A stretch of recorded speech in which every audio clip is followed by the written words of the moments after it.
வணக்கம்.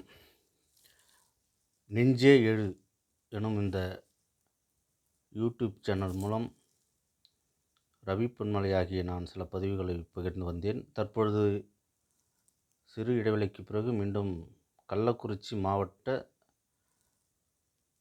நிர்வாகம் பற்றிய சிறப்புமிக்க செய்தியினை தங்களுடன் பகிர்வதற்காக இந்த பதிவை பதிகிறேன்.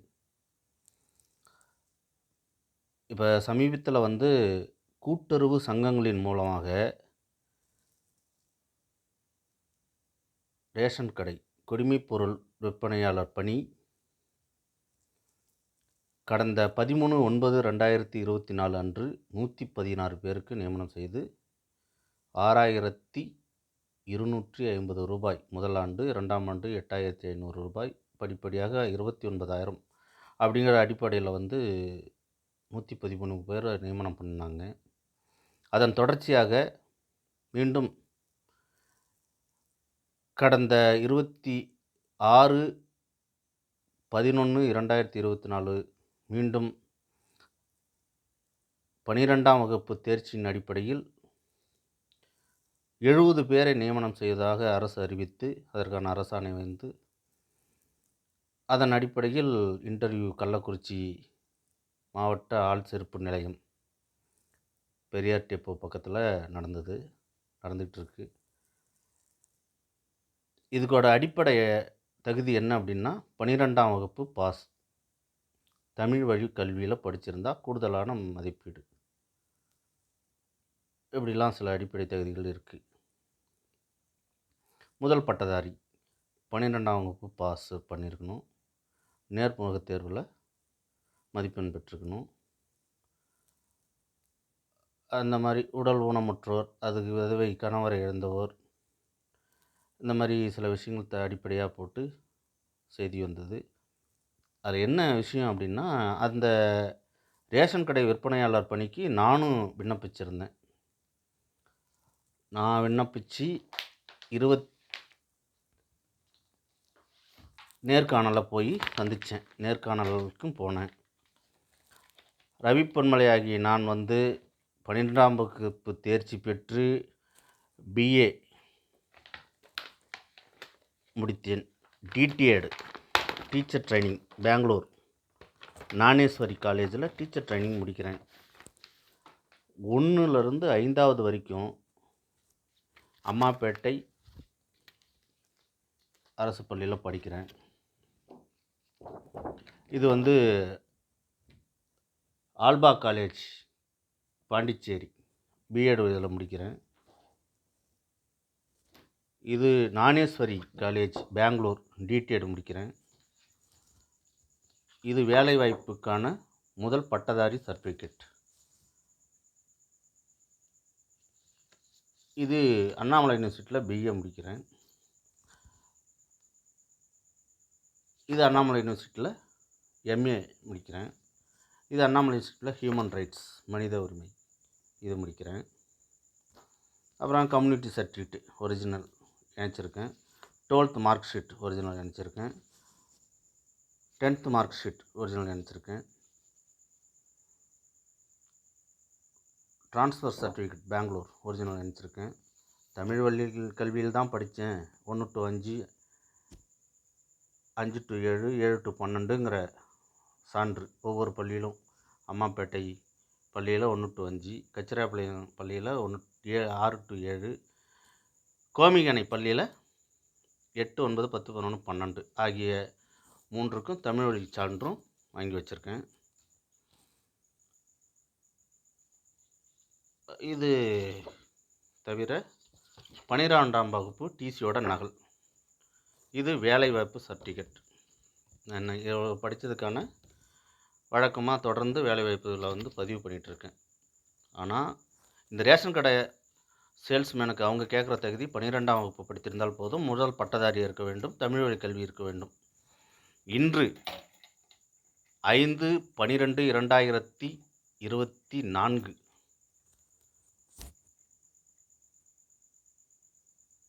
வியாழக்கிழமை மாவட்ட நிர்வாகத்துக்கிட்ட பதிவு இதில் கணினி வழியாக பதிவு பண்ணியிருக்க முறைப்படி ஒவ்வொரு ஸ்கூலில் போய் கல்வி அப்படிங்கிற ஒரு விஷயத்தை நான் வாங்கியிருக்கேன். இது தவிர முதல் பட்டதாரி வேணும் சர்டிஃபிகேட்டும் வச்சுருக்கேன். இது எல்லாத்தையும் மீறி வயது மூப்பு ஒரு காரணம், அதையும் நான் சமர்ப்பிச்சிருக்கேன். இத்தனை தகுதிகள் இருந்தும் மாவட்ட நிர்வாகத்துக்கிட்ட இன்றைக்கி நான் போகிறேன். இன்டர்வியூ வந்து 29ஆம் தேதி காலை 8:30 மணிக்கு இது தொடர்பான இன்டர்வியூக்கு போயிட்டு நான் நேர்முகத் தேர்வில் கலந்துக்கிட்டேன். அவங்க சில கேள்வி கேட்டாங்க, நான் பதில் சொன்னேன், முடிச்சுட்டும் வந்தேன். அப்படி இருக்கிற நிலைப்பாட்டில் மாவட்ட நிர்வாகம் என்ன சொல்லுது, இல்லை இது வந்து இந்த வேலை உங்களுக்கு தர முடியாது. ஏங்க? இல்லை தர முடியாது. ஏன்? ஒரு காரணம், இது எங்கள் கண்ட்ரோலில் இல்லை, மாவட்ட நிர்வாக கண்ட்ரோலே இல்லை அப்படின்னு சொல்கிறாரு.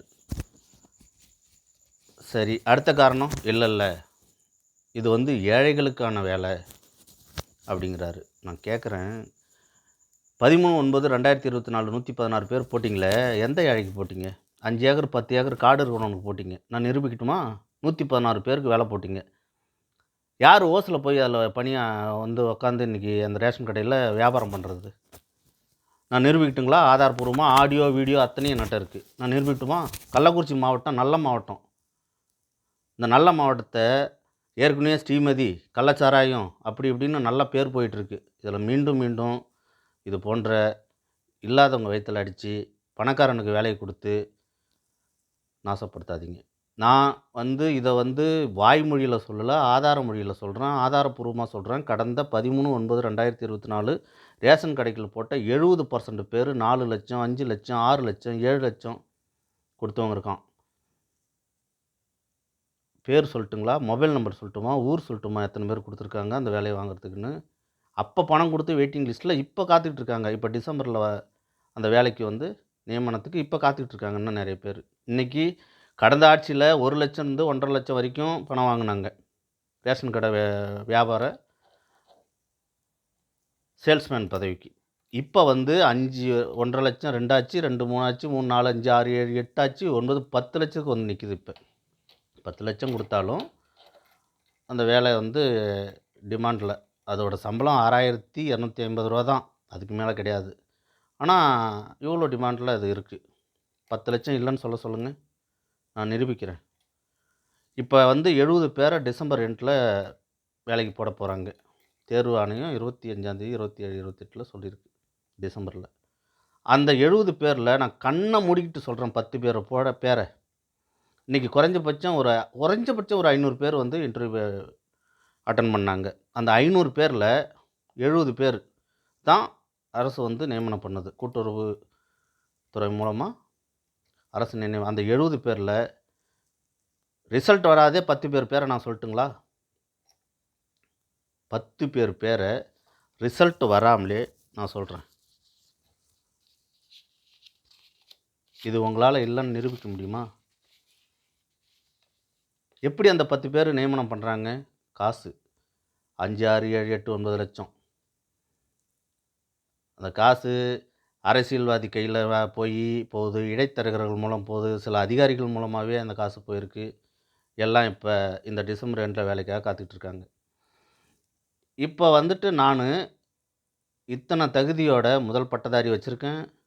12ஆம் வகுப்பு மார்க் லிஸ்ட்டு வந்து நல்ல மார்க் வாங்கியிருக்கேன். எம்ஏ முடிச்சிருக்கேன், டிடிஎட் முடிச்சிருக்கேன், பிஎட் முடிச்சிருக்கேன், ஹியூமன் ரைட்ஸ் முடிச்சிருக்கேன். கூடுதல் தகுதியாகவே வயது உச்சவரம்பு அடைஞ்சிருக்கேன், முதல் பட்டதாரி வாங்கியிருக்கேன். இதை விட என்ன வேணும்? ஒரு ரேஷன் கடை வியாபாரிக்கு, விற்பனையாளர் பொறுப்புக்கு இதை விட என்ன தகுதி வேணும்? 10 லட்சம் என்னால் கொடுக்க முடியாது, 5 லட்சம் கொடுக்க முடியாது, 2 லட்சம் கொடுக்க முடியாது, ஏன் 1 லட்சம் கொடுக்க முடியாது? அது அவசியமும் இல்லை. இது மாவட்ட நிர்வாகத்துக்கு தெரியாதா?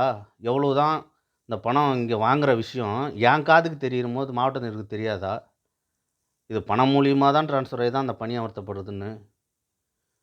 ஒரு 10 பேர்த்திட்ட பணம் வாங்கு, ஒரு 20 பேர்த்துக்கு வேலை போடுங்க பணம் வாங்காமல். ஒரு 50 பேர்த்துக்கிட்ட பணம் வாங்க, ஒரு 20 பேர்த்துக்கு பணம் வாங்காத போடுங்க.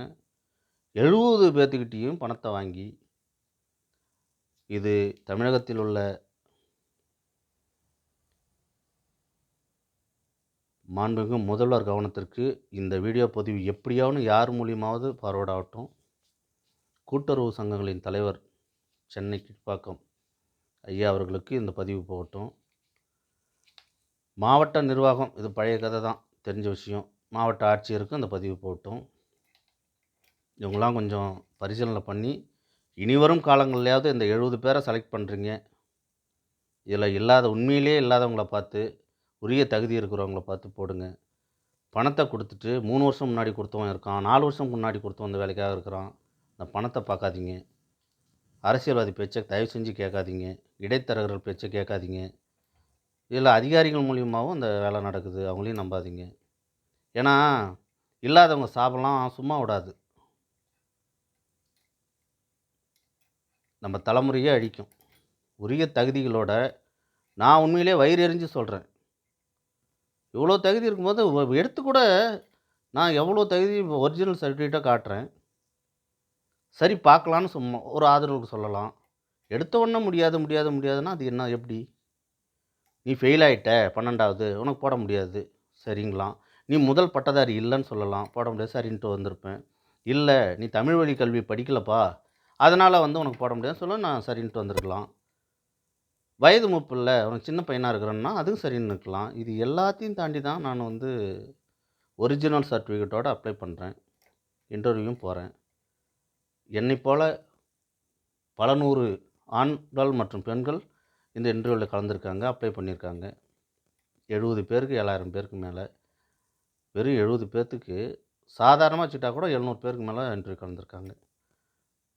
அவங்களோட உண்மை தகுதியை ஆராய்ந்து, இன்னும் சொல்லப்போனால் அந்தந்த விஓவை வச்சு, கிராம விஓவை வச்சு, அவங்க யார் என்ன, அவங்களோட ஒரிஜினாலிட்டி லைஃப் ஸ்டைல் என்ன, குடிசையிலேயே வாங்குறாங்க, கோவிலில் வாழ்கிறாங்களான்னு பார்த்து அந்த மாதிரி கூட நீங்கள் பணி நியமனம் பண்ணுங்கள். ஆனால் 116 பேர் போட்ட கடந்த 13/9/2024 5 ஏக்கர் காட்டுக்காரனுக்கு போட்டிருக்கீங்க, 10 ஏக்கர் காட்டுக்காரனுக்கு போட்டிருக்கீங்க, 2 ஏக்கர் காட்டுக்காரனுக்கு போட்டிருக்கீங்க, மெத்த வீட்டுக்காரனுக்கு போட்டிருக்கீங்க. இல்லைன்னு மறுக்க முடியுமா? அப்புறம் யாருக்கு எப்படி சொல்கிறீங்க நாங்கள் இல்லாதவங்களுக்கு தான் போடுறோம் இந்த வேலைன்ட்டு எப்படி சொல்கிறீங்க? இப்போ இருக்கிற நியாய விலைக்கடையில் இருக்கிற சேல்ஸ்மேன் லைஃப் ஸ்டைல் அப்படி எப்படி எடுத்து பாருங்கள். ஒரிஜினாலிட்டியாக இல்லாதவங்க யார்? அந்தந்த ஆட்சி வரும்போது அந்தந்த ஆட்சிக்கு தேவையான நாட்களில் அவங்கவுங்க போடுறாங்க. அதுக்கப்புறம் இந்த இடைத்தரகர்கள், அதுக்கப்புறம் பணம் வாங்கிட்டு போடுறது. இதில் என்ன கொடுமைன்னா, ஆளுங்கட்சி ஆண்டுகிட்டு இருக்கும்போது எதிர்கட்சியிலேருந்து பணம் வாங்கிட்டு போடுறவங்களையும் பார்த்துருக்கேன். எதிர்கட்சியில் இருக்கும்போது ஆளுங்கட்சியில் பணம் வாங்கிட்டு இதுலேயும் இந்த கொடுமைலாம் நீங்கள் பார்த்துருக்கேன்.